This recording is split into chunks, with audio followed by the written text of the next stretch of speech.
Hello and welcome to Improving Scottish Football. My name is Kieran, and today on the podcast we've got Jamie Hamilton, who is a football coach and a writer. The episode today is all about tactics.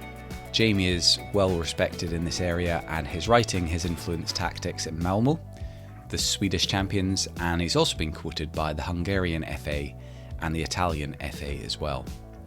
So we're going to be talking about things like positional play, total football, and relationism.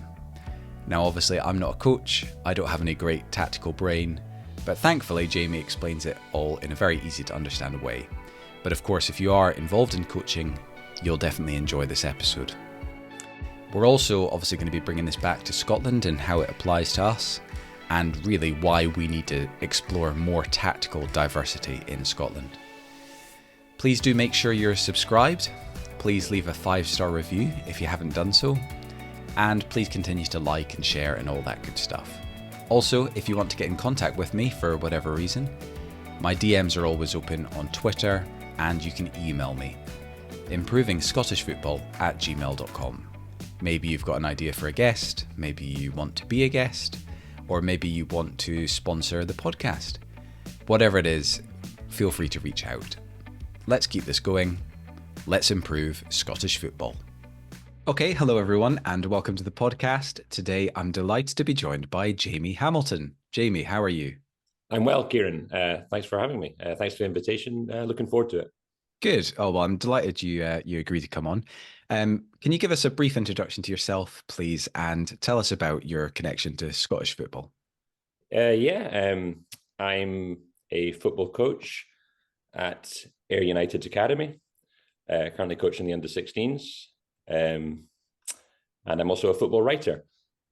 I've been doing both of those things for about 10 years now, and in that time I've gone through various coaching positions in Scotland in various environments, worked up to getting my UEFA A license, which I have now.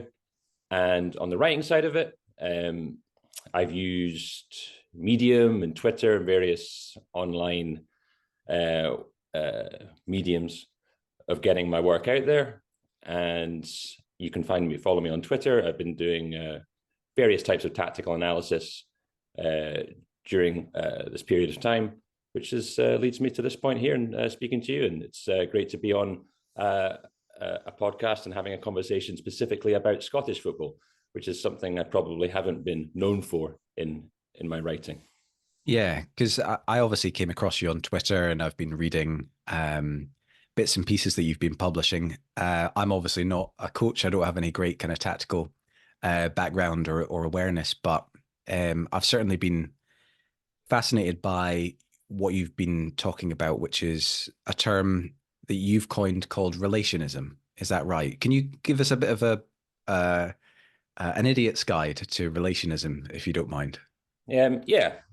So relationism is as you say, it's a phrase I coined, but at the outset, it's very important to acknowledge that much of it is based on the work of Brazilian tactical analysts, what they call jogo funcional, the functional game, and relationism is an extension of that, or an interpretation of that.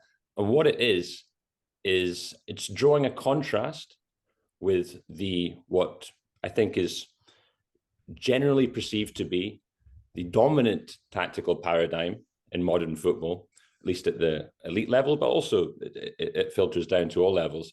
That dominant paradigm being what's known as positional play, or in Spanish, juego de posición. The most well-known and high-profile exponent of juego de posición, or positional play, at the current time is Pep Guardiola.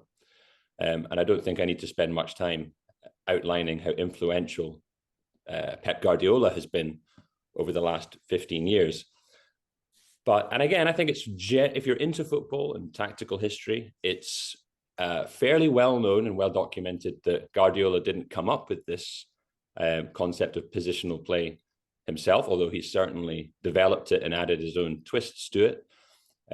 It goes back a long way, really, and without going, in making this a tactical history podcast, probably the most clear focal point of positional play's development came with Dutch total football, with Johan Cruyff and Rinus Michels.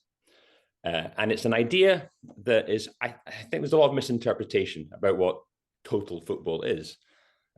Total football being something that's very important in understanding what positional play is. Positional play is a style of football, or a way of organizing a football team that's based on designating specific zones to the players. So if you're the left winger, then you have the space on the left, and that's your zone. If you're the number 6, the defensive midfielder, you have that area of the pitch, and that's your zone. Now, of course, in football, you move. It's not a static game of chess, but it's all about degrees of movement. And Pep Guardiola, to give a modern reference, calls this the rational occupation of space. He has said that you can move, but you move in the zone you are designated. Now, of course, in total football, one of the common memes, if you like, that people understand from total football is that all the players play everywhere, right? It's this, the right back striker and the left winger plays midfield. And that's in many ways that's true. But what's happening in this interpretation of football, in this positional play, and there are many different interpretations of positional play. It could be the more static, rigid version, Antonio Conte, Louis van Gaal. But if you look at teams like Postecoglou now, and also going back to the original formulation of Cruyff and Michels, the players can move around. So yes, the right winger could go to the striker, the left winger could go to the midfield player. But what would happen is that another player would switch into their space. So you could have constant rotation between these spaces, or slots, if you want to call it. But the overall structure of the team would be largely maintained. Okay. So if positional play is using space and designated areas as the primary way of organizing a football team and for players to orient themselves on the pitch, then relationism doesn't do that. It says, forget that. What's important is that the players use the ball as a primary reference and move to support the ball carrier in ways that they can make connective lines and connective movements to progress the ball forward. So this could lead to the left winger moving over and playing 1-2s with the right winger. Absolute no problem. This relationism, you can even encourage this. And we don't need anyone to go onto the left side, no problem. There's a touch point for people as well to maybe try and crystallize this a little bit would be, if you can search it on YouTube, Thierry Henry's interview on Monday Night Football. And Thierry Henry spent time with Guardiola at Barcelona in a very, in a fantastic team. And Henry goes to the tactical table and they get the team out and they talk about how it's working. And Henry talks them through it, and he says, in the first 2/3 in the build-up, and then through to the central phase of the play, it's very ordered. You have to do what the coach says. You have to be where he wants you to be. You have to make the kind of passes that he wants you to make. And he says it gets a little bit freer in the final third, but not so free, because he tells a story, an anecdote of a Champions League game when Barcelona were playing, and I think if my memory serves me, it's Sporting Lisbon. And Henry is talking, and he says he was playing left wing in this match, but the play was happening on the right. I think Messi was on the right. So the ball was with Messi quite a lot, and he was doing his, Messi stuff. And Henry thought, well, I'm kind of bored out here on the left.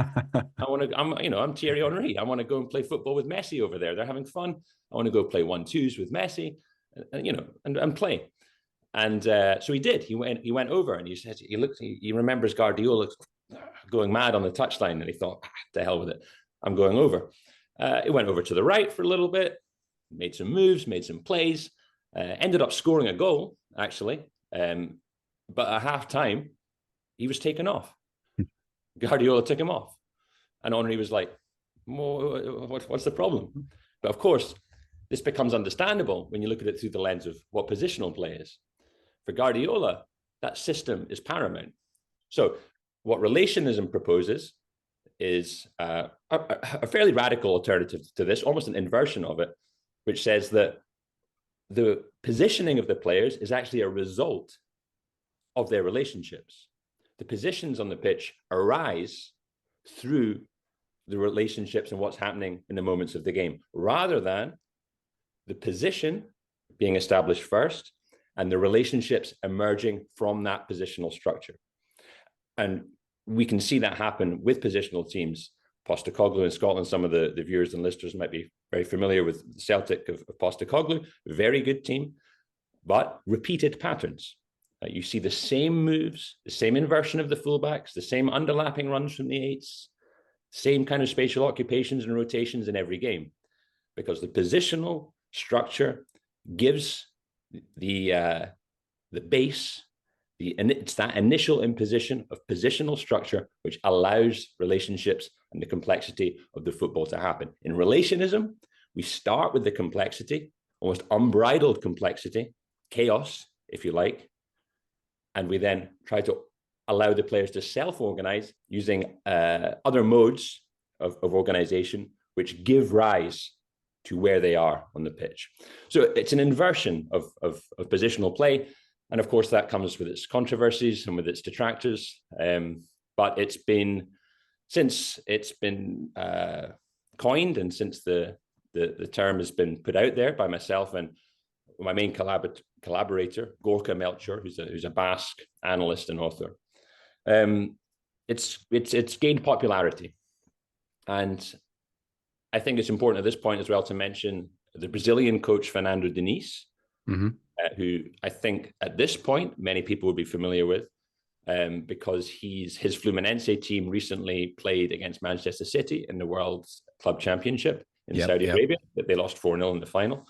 But his story is closely linked with relationism. And it was actually through watching his team Fluminense, in what year are we in? We're in 24 now. So the summer of 2022, when I first saw Fluminense play, I was very confused, right? Because I was also someone who understood that positional play was generally the tactical paradigm that was facilitating possession football, and I was a bit of a disciple of that myself. Coached that way as well. You know, everyone wants to be Pep Guardiola, right? It's like this kind of cult of the coach. But watching Deniz's Fluminense really shocked me out of that way of thinking, because what I was watching was a style of play that I'd never seen before, a very loose, a very innovative, a very spontaneous style of football where the players seemed to move everywhere and there wasn't much structure and I didn't understand how it worked. And after watching, and also the historical precedents to that style of football, it's not that Diniz did it in a vacuum. And through watching those games and analyzing those movements of Deniz's Fluminense, and with the help of others, we were able to propose a set of heuristics, if you like, a set of tactical motifs, a set of repeated patterns that we presented in an article called What is Relationism early last year. And since then, we've seen a lot of interest in the concept, from not only from fans, but also from coaches. Coaches in high positions, let's say. One of the coaches was Henrik Rydström, who's just won the championship with Malmo. He's implemented many of the ideas of this system. It ended up with me going over there last summer, spending time with Henrik and the staff and the team and the players and watching the trainings, and also the fans as well. And there's many other incidences of relationism popping up in these high-level coaching discussions. Luciano Spalletti has mentioned it. It's on the curriculum.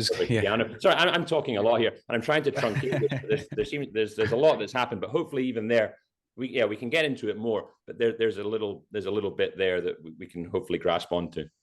Yeah, no, that's absolutely fascinating, and thank you for kind of laying it out for me, because genuinely, I have a vague grasp of, positional play and total football and stuff like that. But that was actually very helpful. And I was going to bring up, because I remember Spalletti's comments a couple of years ago, where he basically was saying something along the lines of, there's no such thing as fixed positions. It's all about space. Yeah, I think it was systems. He said there was no such thing as system. Maybe he said fixed position. Maybe you're right. I can't remember the quote. I remember the quote, but I don't remember the exact wording of it. Yeah. Yeah. I don't either. But I remember it, causing a little bit of a stir. And, when I started trying to understand relationism a little bit, that was kind of the main thing that I kind of thought about.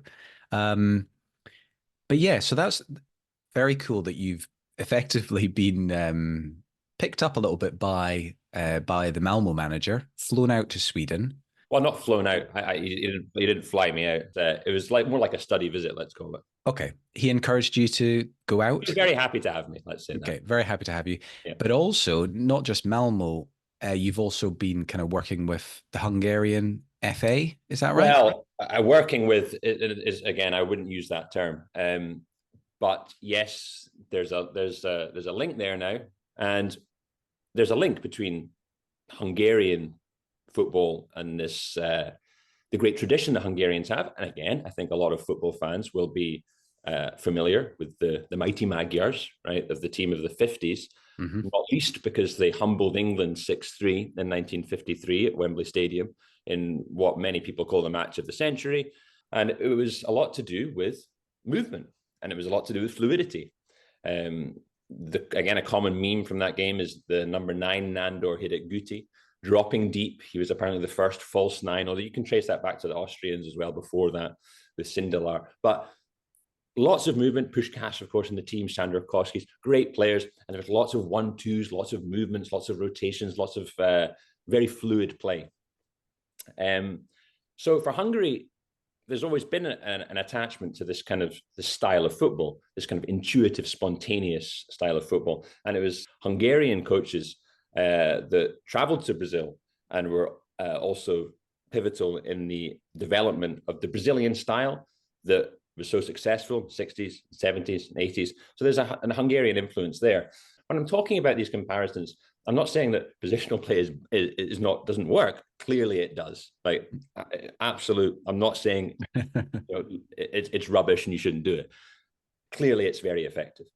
But what this is about is looking for alternatives and looking for what I call tactical diversity, rather than a homogenous approach to football tactics, which again we can get into.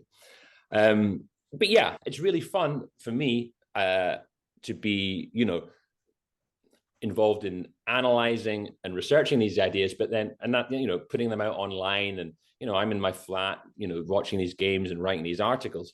But then when it actually begins to manifest in the real world of football, and top coaches and Hungary, a fantastic team. They're playing Scotland, right, this summer. Yeah, we're going to see this firsthand, aren't we?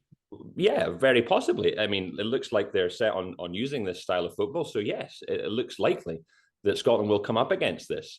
And when you've got players like Dominic Szoboszlai, right, who's at Liverpool now and has been a fantastic player for a number of years, a wonderful midfield player.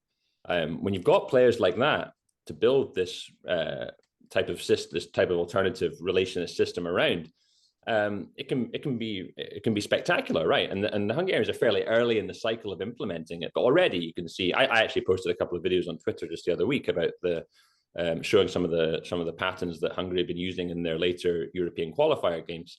So yeah, there's these interesting links that keep popping up through coaches who are interested in this alternative. And I think that's, for me, it's really exciting for a number of reasons. Just one more point as well, just about this homogenization and tactical diversity. A touch point for people would be the article that was written by Juanma Lillo, who is Pep Guardiola's assistant at Manchester City. He was previously his assistant. He went to Saudi Arabia. Now he's back. Seen as many as like a coaching guru, Spanish guy, very deep thinker about the game, etc., etc. He critiqued the World Cup in Qatar during the tournament in an article for The Athletic. And his comments were that he was disappointed because of the homogeneity of the styles. He said things like, if I didn't know, like Brazil against Cameroon, but they both play the same. A training session is the same in South Africa as in Norway. Everyone plays this 2-touch football. It's all the same.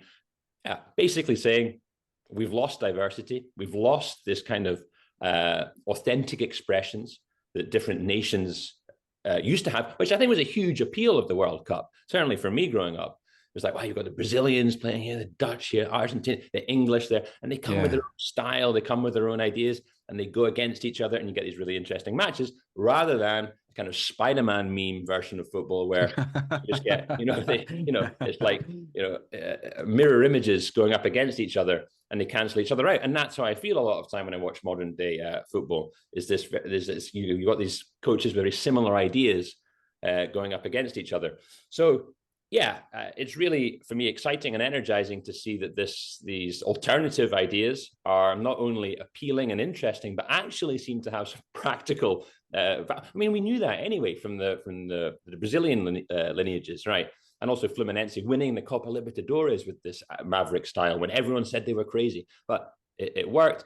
Malmo won the championship using a lot of these ideas. Hungary winning the group. It's interesting. It's an interesting time for sure. Yeah. Well, we're going to definitely get into this thing about, countries having their own distinct style. We'll come on to that very shortly, because I think that's a really fascinating conversation. I just want to kind of bring this on to kind of Scottish football a little bit in terms of this need for tactical diversity. Now, from my perspective, I get the feeling, and I don't know if this is just what I'm hearing in the media and, interviews with coaches, and maybe I'm doing them a disservice, but I feel like a lot of the tactics in Scotland revolve around whether we're playing 4-4-2 or 3-5-2. And it all seems to be very much based on positional play and quite regimented. And I guess my question is, do you think there is in Scotland a need for us to start thinking a little bit beyond, those more traditional kind of, ways of coaching and tactics, or am I doing us a bit of a disservice here? Well, I'd make a distinction as well, just at the outset. Is I think you're right in the sense that you say a lot of people think when people think of tactics, that word, they think immediately of formations, right? Yeah. I'll get to that in 1 second. And although that is an aspect of positional play, and you're right to say it, it's almost, I'd make the distinction between what I've been talking about in terms of the Spanish juego de posición and the Dutch total football, which is a much more, let's say, I want to say regimented, because there is fluidity in it, but it's a different type of positional play from this more direct British classic running game, where yes, players stick to their positions, but it's not so much the idea of endless ball circulation right on the ground. I mean, we know that teams in Scotland don't play like Pep Guardiola's Man City. Like, apart from, I think Celtic under Postecoglou would be an exception, probably under Rodgers. I think there are two positional coaches in the sense that I'm using the term. But yes, an emphasis on formations, I think, is something that springs to mind a lot when people think about tactics, and also the fact that people would associate certain formations with being attacking or defensive. And again, this for me is a massive misconception when someone says, "Oh, a 4-4-2 is defensive," or a 5-3-2 is this is not the case. It depends how you play it. You can have the most. I mean, Alex Ferguson's Manchester United were a 4-4-2, and they're one of the most attacking teams you could watch. It depends how you're playing it. What we have to think about is what do tactics mean in Scotland? And I think there's, to be honest, for me, there's as a coach and a football fan looking at it from this more tactical perspective, there aren't that many interesting tactical teams in Scotland. Actually, the last team that I really got a little bit more excited about and actually travelled to watch was the Dundee United team of Andy Robertson, Ryan Gould, Gary Mackay-Steven, right? It was a cool team. They were playing interesting football, lots of 1-2s, lots of close combinations, lots of interesting play. I think McNamara was the coach there. But I mean, and then, it could be the case, no disrespect to Jackie McNamara, that maybe it was more the fact that those players were there at that time, that the team was playing like that. Well, of course, he has to facilitate that, so he deserves credit for it. But yeah, it's in terms of tactics. I think in Scotland we think about the game in formations, and then we think about the game in terms of, in my opinion, through we put too much emphasis on physicality, and I think and this might lead us on to the question about what it is, what Scottish football is from a tactical perspective, because at the moment, for me, there's not a huge amount to get excited about, and I don't think that's being derogatory. I don't try to put people down or put anything down, but if you look around Europe, I don't think there are people or commentators or analysts there focusing on Scottish teams and saying, "Hey, have you seen?" And I'm not talking about a team that has to win the league or even win a cup or you have to win some games obviously to get some interest, but if there's a team playing interesting football anywhere in the world these days, with the amount of analysts and the tools that people have, people will talk about them and say, "Hey, there's this team in Indonesia. Have you checked them out? They play really cool football." Well, there's plenty of Scandinavian teams are probably quite a good example. Scandinavian teams, yeah, for sure. Bodo Glimt's maybe an example, a recent example for sure. And there's teams from all over Europe that people think, "Wow, interesting coach, interesting style. Check them out. Probably going to we might see more of this coach later on. This is an interesting style." And I'm happy to be corrected on this, but I don't really see that happening in Scotland. And Celtic and Rangers can perform pretty good sometimes in the European competitions, but I think we have to take the Old Firm as something a little bit separate. There are, for the rest of the football pyramid, and there are the other teams that are sizable and have huge followings and huge energy behind them. I think there's probably a bit of an underperformance in terms of European competition. People would look at, say, then, "Oh yeah, the money this, the money that," but there are teams from small nations who perform well in these competitions. So from a tactical perspective in Scotland, I would say there's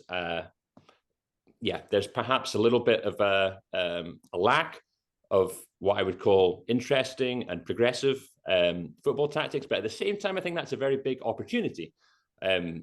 Because we haven't, let's say, become too attached to a style of play, a tactical paradigm. I think perhaps tactics in Scotland is somewhat of an underdeveloped idea.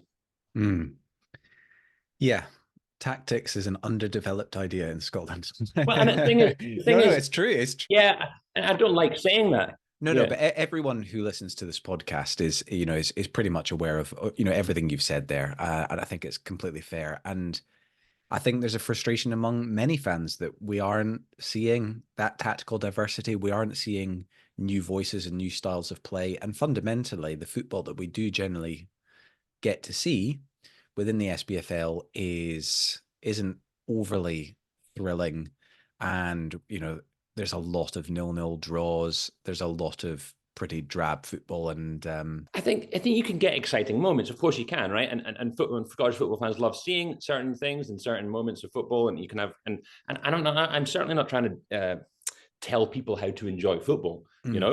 People enjoy football in whatever way they want. That's what's so great about it. But from my perspective, and I just speak from myself, because I'm looking at it through this tactical lens. I would love to see football that Scotland used to be associated with, back in the 60s, 70s, in the 80s. If you watch, Scotland v Brazil from 1982, where we're taking on one of the best teams ever, right, and one of my favorite teams of all time. It's an incredible football team. For the early parts of that game, we played good, and we didn't just kick the ball and defend. We played 1-2s. We played pass and move. We were entertaining to watch. There was a rhythm to our play. There was bravery, courage on the ball. There was guile. There was dribbling. There was, this is the kind of thing I'm talking about. So when I'm talking about tactics, I'm not just talking. Hopefully it's clear now that I'm not talking about this kind of Guardiolan paradigm of everybody this. I want everybody here, and it's like this chess master playing football. Not at all. For me, tactics emerge from the base, emerge from players. And again, maybe this leads into what we're going to talk about in terms of what Scottish football is, what it might be, what it has been. But yeah, I love to see the tactics emerging from the interactions, the relationships of the players, and really expressing themselves. And to me, that's close combinations, 1-2 strict. But yeah, we can get into this kind of thing.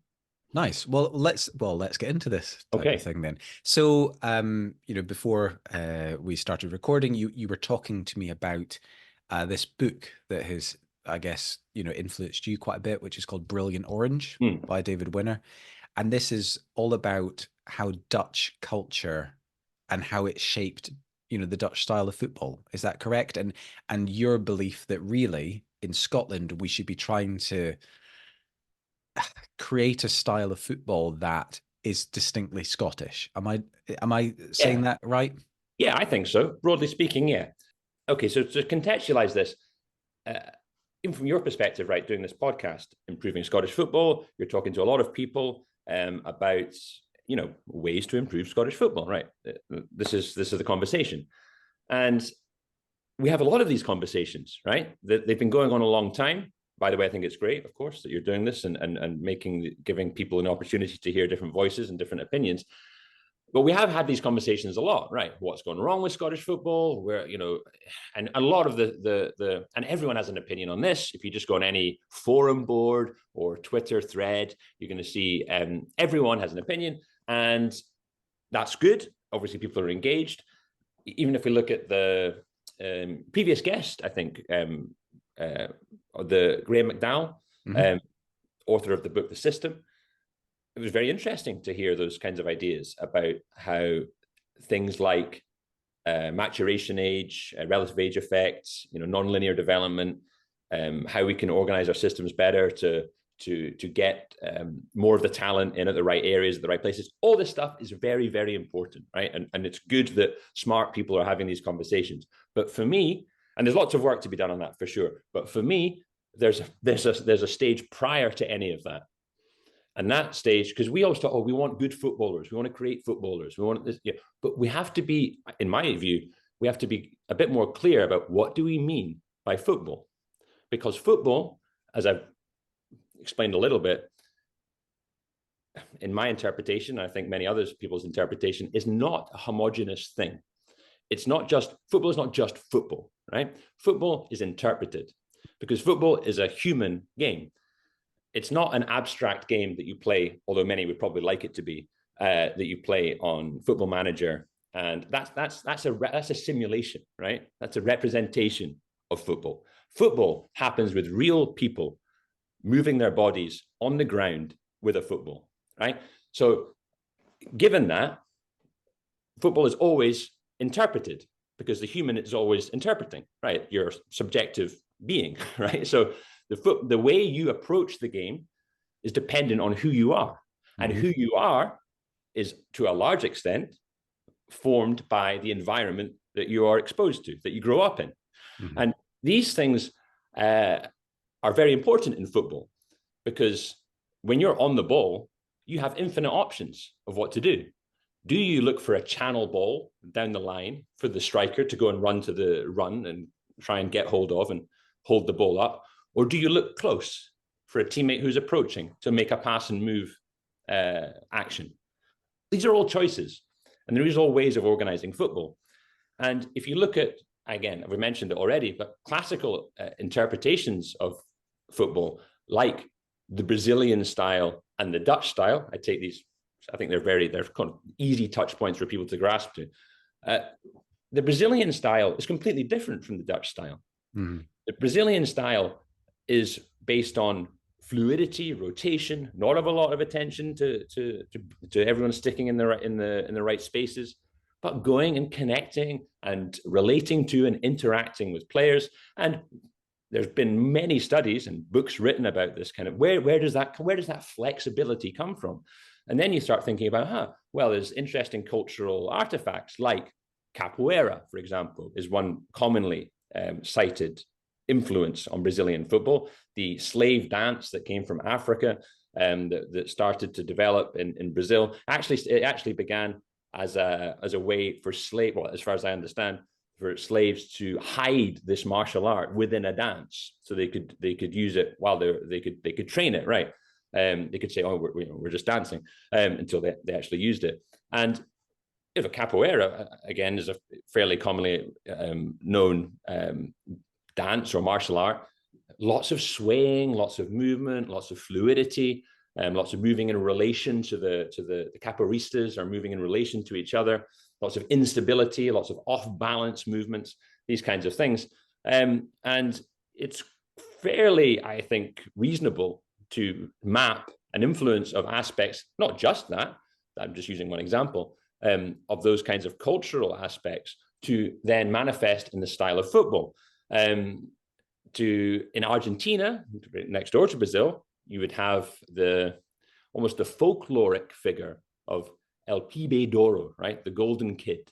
And this is like the street kid, right? The street urchin who's always up to mischief and playing tricks, right? He's always trying to get one over on the establishment, and always, this kind of trickster figure.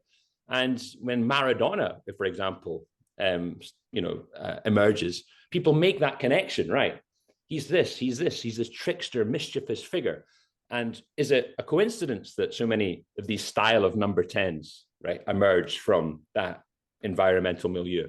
Maybe to some degree. It's difficult. I'm not saying that one exactly causes the other, but what David Winner does, the book you mentioned, Brilliant Orange, the subtitle, The Neurotic Genius of Dutch Football, is he performs a kind of cultural analysis on what it is to be Dutch from a number of different perspectives. And he then tries to demonstrate how the Dutch style of football, which is what we've been discussing, this kind of positional total football, actually emerged from the intersections and interactions of numerous different cultural, anthropological, aesthetic aspects. An example, the Dutch use of space. A lot of the book of Winner's book is about space.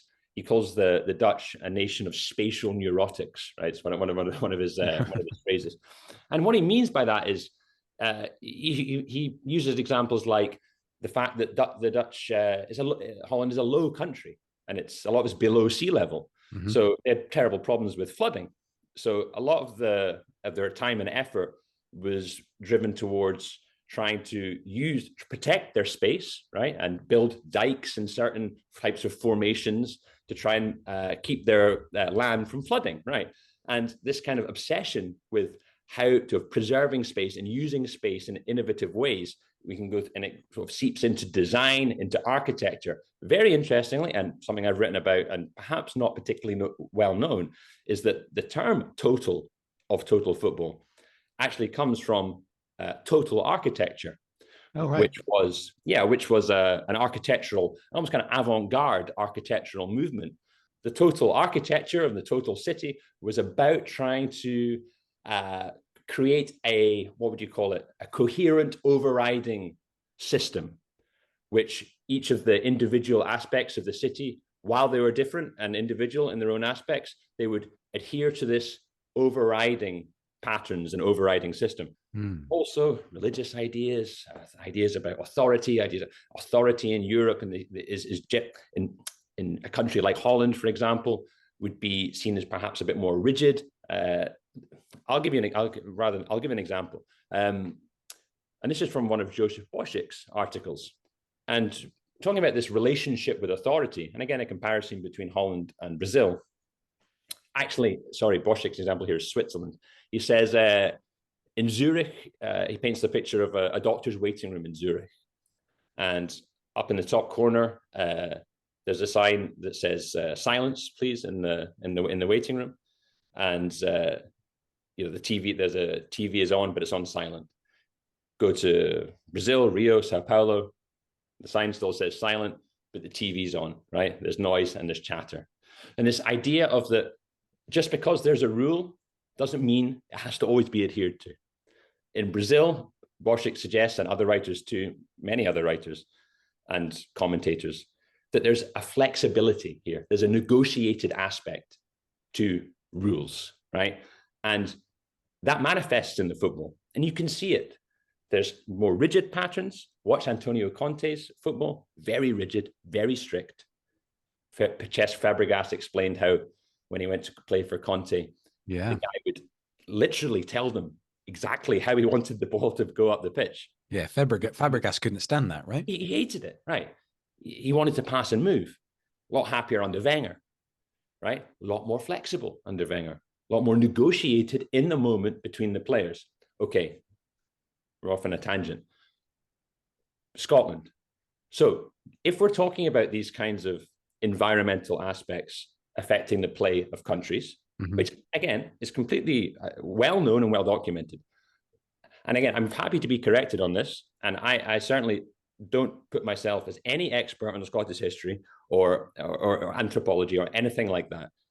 But what I think would be very valuable is a kind of research into what kind of aspects of Scottishness and our Scottish culture, Scottish environment, Scottish history, Scottish anthropology, and changes in those things, of course, because what Scotland was 500 years ago is not what it is now, and it won't be what it is in the future. But how are these currents, these flows, these forces influencing and shaping how we are interpreting football? And then if we can establish some of these things, is it then possible to develop or propose a way of playing football, a tactical approach, right? How the players are organizing on the pitch that can, in some sense, reflect that. And of course, you don't want to engineer things so precisely, but I think an awareness of these factors, and then perhaps this can lead to a more clearer idea of what is Scottish football? How do we want to play? Because at the moment, I don't really see a coherent idea of what that is. I see a lot of emphasis on physicality, a lot of emphasis on fighting to the end, but every team wants to fight. Every team wants, that could be anyone, right? You can put more emphasis on physicality, no problem. But I think there's been a real, for me, because the thing is, Scotland is, I'm in Glasgow right now, right? I'm in Charing Cross in Glasgow. The first international match ever, right, was played not very far away in Partick. I don't know how far that is, a couple of miles. I've actually coached a session on Partick cricket ground, right? That kind of like holy ground, if you like, of football history. And we had such a pivotal role in the development of football. And we're known as one of the first developers of past, again, historical accounts may differ, right? But popular lore suggests that, and I'm happy to go with that, right? Popular lore suggests that we, or Queen's Park specifically, were the founders of the passing game, right? Close combination football. That was seen as an identity. And it's very interesting if you take that Queen's Park innovation is something we can get to, from those early days of football to what's happened recently at Queen's Park, where we've actually seen the implementation of a Dutch system. Oh, yeah, that's true. And it was ended now. Ended now. Marin Boyker was hired after being very successful in AZ Alkmaar, developing their academy. Was hired at, I assume, great expense. He was very respected. He's gone to Ajax now. Yeah, I've missed my chance to get him on the pod as well. I was listen, you should get in touch with him. I was messaging. He was up for coming on, and then literally like 2 days later, he was announced as the Ajax. I'll see what I can do. You should, I'm sure he'd have some really interesting things to say about football. And again, this is not a slight on anything on the way the Dutch play football and the way Dutch conceptualize things, but it's interesting that the club who's probably most known around the world, if you go through Wikipedia, if you're a kid in wherever, like Africa, Asia, and you search Scottish football history, Queen's Park's going to pop up because of their association with passing football. So it's interesting that exact team thought that the best way to go about things was to parachute in a Dutch model. And that's not the first time, by the way. Mark Votter, of course, was the performance director of the SFA. And so you start to I wonder, like, can we not think for ourselves? Like, I mean, not to be harsh, but like, are we stupid? Do we have to go on these fact-finding? Like, we can take influence from around the world. All good. I do that too, in relationism especially. Influence is all good. But at the same time, we have to think and develop things for ourselves. We can't just go to whoever won the last tournament, France, Holland, Germany, it'll probably be Japan or whoever, right? Go, oh, what are they doing? Let's do that. Like, no, because that's Dutch, right? That's French. Like that, we're not that. Okay? We are something else. We're Scottish.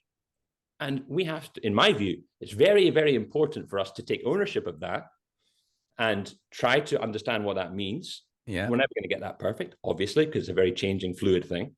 But to understand some of those aspects and then use them and use our ingenuity, our intelligence, our nous, which I would say most Scottish people would associate with as a trait of look at me, we Scottish people invented the steam engine, penicillin, telephone, I can go on. Everyone knows. Yes. We learned in school, right? This is the common cultural meme, right? So like, why can't we innovate in football? Yeah. So yeah, I have for me, we have to start with this question of what it is to be Scottish and how does that relate to how we want to play football. Very interesting. And so just to clarify then, you're not talking about this just being about the national side. This isn't just about, Steve Clarke and the national team. This is about everyone working within Scottish football, trying to really dig into Scottish culture and Scottish history and trying to let that help shape our our style of play. And okay, so give us a little bit to go on then. You obviously referenced some things from Brazil and Argentina. Yeah. What about from Scotland? What sort of things could we be looking to potentially try and bring into our football? Okay, so first of all, I think it's, while I'm talking like this, yes, that we were talking about national teams. So I think from a national perspective, yes, there has to be some kind of more collective coming together and maybe a compromise of more regional outlooks. I guess that's what being a nation is, right? To be a coherent nation. But of course, at the club level, this is a relationist way of approaching football. So using this relationist lens, yes, we can look at it on the national level, but we can also look at it on the local club level, right? Aberdeen, Berwick Rangers, whoever you are. What is your locale? What is your environment? What is the geography like? Okay, what is the weather like? The weather is an interesting one. Even to talk, and again, so when I'm talking about clubs, we can get into, all clubs have their histories. And I think it's very important for clubs to stay in touch with their histories because the clubs are representations of the people of that area. Mm-hmm. And we see that diluted more and more on this global level now where, petrodollar states are buying clubs and it's getting weird. So I think it's nice that Germany has the 50+1 rule, right, which is, I think, a good thing. It keeps ownership of the clubs to be. Anyway, that's another thing we're talking. So you're asking about what kinds of things might be interesting to think about when we're trying to develop, maybe, and we'll talk about it on the more national level, right? To give us something that we can maybe commonly conceptualize. But yeah, I mean, again, I'm not the expert on this, but off the top of my head, things like the weather. It's like, and again, to compare, in countries with very warm, humid climates, you might see a slower tempo of football because a direct example of the physical environment affecting how the play is played. Now, Scotland isn't the most humid and warm of countries. In fact, probably one of the things that characterizes Scotland's weather is its rapid changes, right? Mm-hmm. There's that, I don't know who said it. If you don't like the weather in Scotland, wait 15 minutes. And you get the 4 seasons in one day, you get all this kind of thing. And it's true, like certain times of year, and perhaps that's something that we can channel. Maybe sometimes we play slow. Maybe we then go into very fast, aggressive moments of football. We have quite a dramatic coastline landscape, not like the Dutch, flat, right? Suits a kind of almost like Risk, the board game style of football, right? When you've got this this flat space where you're going to push things around. Scotland's not like that. It's very, it's rugged, it's dramatic. People come from all over the world to experience the effect that these kinds of landscapes have on you on an emotional and human level. And is there something of that drama that can be put into Scottish football to strike, with real force, have moments of calm. And so this is, we're talking about tempo and rhythm. There's also, and I touched on it a little bit with the Argentinian example. I touched on it a little bit talking about the Scottish players of the past in terms of like mischief and trickery. But I think humor is another thing that I would cite, because I think, again, most Scottish people would be of the opinion that Scotland has a particular style of humor. Yeah. And maybe people in other countries get it, maybe they don't. There's a kind of there's almost a gallowsness to it, a mischievous dark side to it. And I don't have to list comedians. They can, people can think of them quite easily. But this can manifest in football. And I think that's probably one of the things that lacks most in Scottish football is that sense of fun. When you see a player really enjoying themselves, tricking the opponent, dancing when they score a goal. I love to see that, when players are having, as a coach, it's the best thing when the players are having fun. Because when they're having fun, they're expressing themselves and they have a freedom. But I don't know, in Scotland, there seems to be this, everything has to be work hard, get the head down, get it. It's like, yeah, okay, that's part of it. But we have to have fun. And we have to encourage the players to have fun and use their sense of humor to make a fool out of the opponent, right? To really trick them. And I think we love to see dribblers in this country. And I think there's been a dearth of dribblers. Yeah. And it's not only in Scotland, it's other places too. When you watch the 67 Cup final, when Celtic going against Elenio Herrera's Catenaccio of Inter Milan, right, in Lisbon, this fabled defensive, the Catenaccio meaning the padlock, right, the bolt, right? To unpick that lock, the tricksters had to be on their game, right? They had to have very clever, ingenious, mischievous aspects, and Bertie Auld, Jimmy Johnstone, they dribbled past them, right? They jinked. They faked one way and went the other. They deceived them, right? So this, again, and you can even link these ideas of a deceptive aspect to things like our, again, I'm no historian. I've seen Braveheart, right? Coming back to, our wars of independence, right? When we're going against these large regimented forces of the imperial establishment, we were more of a guerrilla force, right? Lots of movements, lots of fakery, lots of trickery. And we had to rely on that kind of ingenuity, that kind of innovation, that kind of bottom-up self-organization, rather than this top-down regimented from the king down. Okay, again, I'm making a very generalized view of history here, but hopefully people can get the point. Scotland wasn't like that. We're the underdogs, right? Yeah. We're the underdogs. We're coming from underdogs. Underdogs is probably the one word I would associate. Scotland with more than anything else, to be honest. Yeah, and when you're the underdog, you gotta use other things apart from just brute strength, because they'll beat you on brute strength. And in football anyway, like FIFA just give you a yellow card now if we try and play in Europe how we play in Scotland, and that's another thing, by the way, is how we interpret the rules. But for me, we should be encouraging. There's a few things, I suppose. There's the idea of the weather, the geography could be used, ideas of humor, and that kind of emotional attachment, our historical aspects in terms of this underdog status to our big neighbor, our innovative nature and our inventions and these kinds of things. So again, these are loose, and I'm just throwing some things out here. But hopefully people can grasp onto some of them. That's good. I wanted you to throw some things out there just so we get an idea. It's really interesting. Listen, Jamie, we could go on and on, but I want to kind of bring this podcast to a close, I think. But I think in the future, I would love to get you back on and we can maybe dive into some of these topics in a little bit more detail, if that's okay. Yeah, I'd love to. It'd be great to continue the conversation. And if again, I am by no means the arbiter of this. Hopefully some of the things we've talked about could get people talking and get some ideas throwing about, because it's all about getting these ideas in from diverse perspectives, throwing them together, mixing them up, and being a bit chaotic about things, not too regimented, embracing that kind of fluidity and chaos and seeing what emerges. So it's been a real pleasure speaking to you, Kieran. Thanks so much for having me. Good. Well, before I let you go, I do have one final question, of course, which is the question I ask every guest, which is, if you had a magic wand and you could change one thing about Scottish football, what would it be?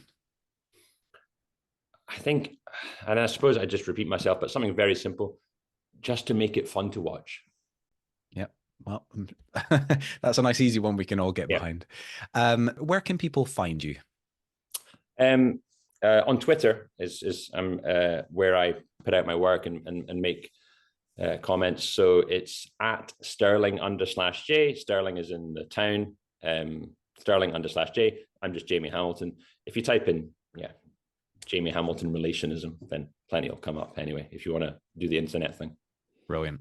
Good. Okay. Well, listen, Jamie, thank you once again. And a big thank you to everyone who was listening. This podcast was produced by Edinburgh Documentary Films, which is a film and media company co-founded by me, Kieran Hennigan. So we make documentaries for TV and cinema, but we also work with companies and brands to help them tell their stories in impactful and meaningful ways. You can find out more at edinburghdocs.co.uk, and please contact me directly if you'd like to talk about any potential projects.